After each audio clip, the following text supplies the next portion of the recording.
के लिए बैटर तैयार कर रही हूँ। ये देखिए, मैं दही भल्ले के लिए भल्ले को फ्राई कर रही हूँ।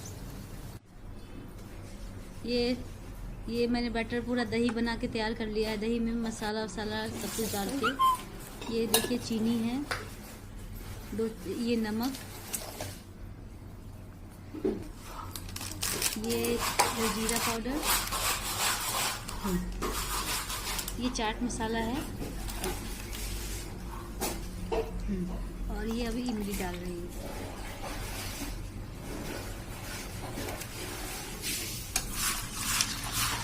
हमने सब कुछ मिक्स कर दिया हुआ है।